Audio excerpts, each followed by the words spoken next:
कांग्रेस नेता इम्तियाज खान ने कहा, धारा 370 हटने के बाद भी जम्मू कश्मीर में कहीं विकास होता नजर नहीं आ रहा।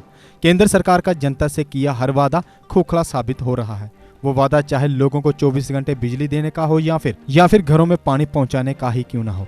उन्होंने कहा कि बीजेपी ने केवल लोगों को गुमराह किया है। असल में जम्मू कश्मीर की जनता को कोई सुविधा नहीं मिल रही। क्या हालत है, सड़कों की हालत क्या है, तिरछली लाइनों की हालत क्या है, बिजली ट्रांसफार्मरों की हालत क्या है। रिसेंटली किसी जगह पर ट्रांसफार्मर जो है कि डैमेज होते हैं, वो 10-10 दिन के बाद आते हैं या एक हफ्ते के बाद। और दूसरी जानिब बिजली तो वैसी है जैसे होती थी। मैं नहीं कहूँगा जब गवर्नमेंट थी तो उस वक्त बिजली ठीक चल रही थी, मगर जो इन्होंने दावे किए उसके हिसाब से वहाँ पर उस दावे पर वो हर एक लिहाज से फेल हो चुके हैं। मगर दूसरी जानिब बिजली का जो कंज्यूमर उसको इन्होंने बिजली फ़ी जो माहाना फ़ी था वो इंक्रीज़ किया गया, डबल हो गया। जिसको बिल आती थी 400 वो 800 हो गई, जो 800 आती वो 1500 पहुँच गई। और बेरोज़गारी बहुत ज़्यादा अरूज पर है, कारोबार कहीं है नहीं।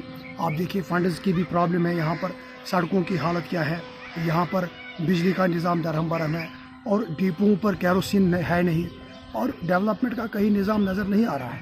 और कहते हैं ये अखबार पे न्यूज़ों में वो किया हमने ये किया, मगर मुझे नहीं लगता है ज़मीनी हालत इस ज़मीन पर कुछ हो रहा है। सब कुछ कागजी घोड़े ही दौड़ा रहे हैं। मैंने कहा आपको, मैं गुजारिश आपको करता हूँ, आपके माध्यम से ये आवाज़ पहुँचाना चाहता हूँ। हालात ये हैं कि ये जो भी पेपरों में या न्यूज़ों में जो ये कहते हैं वैसा कुछ होता नहीं। हमारे यहाँ आप देखिए सीमेंट ब्रिज है, श्रीनगर में सीमेंट ब्रिज है, पिछले 15 सालों से उसका काम चल रहा है, अभी आज तक वो कंप्लीट नहीं हुआ। पालपुरा ब्रिज है, वो भी कंप्लीट नहीं हुआ। इसी तरीके से डेवलपमेंट के हिसाब से आप बताइए किस जगह पर डेवलपमेंट हुई। अब मेरी गुजारिश है एडमिनिस्ट्रेशन से, मेहरबानी करके आप खुद जाइए, ज़मीन की हालत आपको जो फील्ड स्टाफ जो आपके पास है वो ज़मीन की हालत आप तक बराबर नहीं पहुंचा रहे हैं। कहीं ना कहीं गैप है, कहीं ना कहीं प्रॉब्लम है जो आप तक पूरी आवाज़ नहीं पहुंचती है, क्योंकि वहाँ जो आपको ग्राउंड रिपोर्ट देते हैं कहते हैं सब कुछ ठीक है, सब कुछ ठीक नहीं है।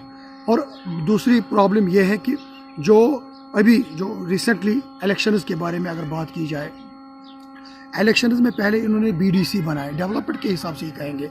बीडीसी जो इन्होंने बनाए, फिर बीडीसी के बाद उनको कहा उनके पावर्स, एक सेशन जज के पावर्स उनके पास है, ब्रिगेडियर के पावर्स है, और उनके फंड्स के लिए 25 लाख रुपए डेवलपमेंट प्रोग्राम के हिसाब से डेवलपमेंट के लिए उनको 25 लाख रुपए अकाउंट में जाएंगे, डीसी के पास रहेंगे, जो भी प्रोसीजर होगा।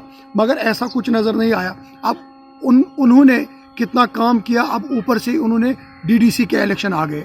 अब डीडीसी के बाद चेयरमैन चुनेंगे वहाँ पर, अब डीडीसी का रोल वहाँ ख़त्म हो जाएगा। मुझे लगता है आज तक जो इन्होंने किया, अब उसके बाद जब चेयरमैन बन जाएगा उसके बाद एमएलए साहब आएंगे। तो इसलिए ज़मीन पर हमें देखना है लोगों की प्रॉब्लम किस तरीके से हल हो जाएगी।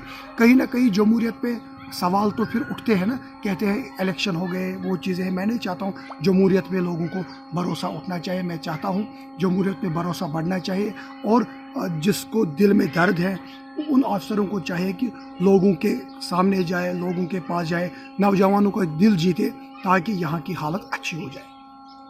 देश के निर्माण और उन्नति में सहयोग, आपके हर कदम में आपका हमसफर। कश्मीर टर्बो टीएमटी सरिया, चाहे भूकंप आए या तूफान, सुरक्षित रहें आप और आपका मकान। अपनाइए आपका अपना कश्मीर टर्बो टीएमटी सरिया, trust and reliability. GK update रहे हमारे साथ। अगर आप ये वीडियो YouTube पर देख रहे हैं तो हमारे YouTube चैनल को सब्सक्राइब करें और बेल आइकन को क्लिक करें।